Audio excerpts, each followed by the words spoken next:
ছাত্র শ্রমিক জনতার বিপ্লবের মূল লক্ষ্য ছিল গণভবন।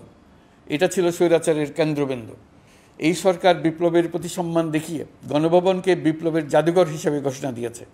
ছাত্র জনতার ক্ষোভকে স্থায়ীভাবে তুলে ধরার জন্য গণভবনের আর কোনো সংস্কার করা হবে না। ছাত্র জনতার ক্ষোভের মুখে তা যে অবস্থায় দাঁড়িয়েছিল সেই অবস্থায় তাকে রাখা হবে। যেসব মূল্যবান সামগ্রী জনতা নিয়ে গিয়েছিল সেগুলো অনেক ফেরত দিয়ে গেছেন।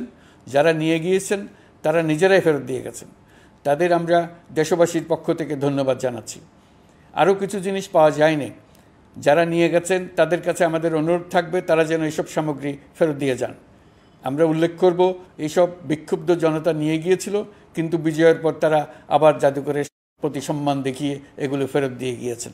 আমরা নতুন বাংলাদেশকে একটা পরিবেশ বান্ধব এবং জীববৈচিত্র্যময় দেশ হিসেবে গড়ে তোলার উদ্যোগ নিয়েছি। এটি তরুণদের আকাঙ্ক্ষা, আমাদের সবারই আকাঙ্ক্ষা। সেই লক্ষ্যে আমি প্রথমেই একটি ক্ষুদ্র পদক্ষেপ নিয়েছি। আমার বাসভবন এবং সমগ্র সচিবালয়ে প্লাস্টিকের পানির বোতল ব্যবহার নিষিদ্ধ করেছে। ইতিমধ্যে সুপার শপগুলোতে পলিথিনের শপিং ব্যাগ ব্যবহার বন্ধ করার উদ্যোগ নেওয়া হয়েছে। গত কয়েক দশকে যে পরিমাণ নদী দূষণ হয়েছে আমরা তা বন্ধ করার উদ্যোগ নিয়েছি। আমরা সংস্কার চাই। আমাদের একান্ত অনুরোধ, আমাদের উপর যে সংস্কারের গুরু দায়িত্ব দিয়েছেন সেই দায়িত্ব দিয়ে আপনারা দর্শকের গ্যালারিতে চলে যাবেন না। আপনারা আমাদের সঙ্গে থাকুন, আমরা একসঙ্গে সংস্কার করব। এটা আমাদের সবার দায়িত্ব।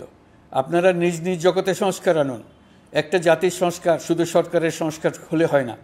আপনি ব্যবসায়ী হলে আপনার ব্যবসায়ী সংস্কার আনুন। ব্যবসায়ী গোষ্ঠীরা তাদের নিজ নিজ সমিতির মাধ্যমে সংস্কার আনুন। সমিতিতে সংস্কার আনুন।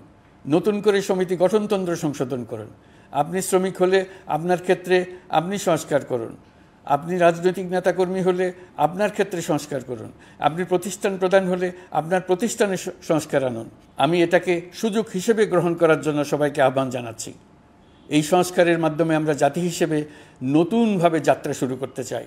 আমাদের এই যাত্রা আমাদেরকে পৃথিবীর একটা সম্মানিত জাতি হিসেবে প্রতিষ্ঠিত করুক।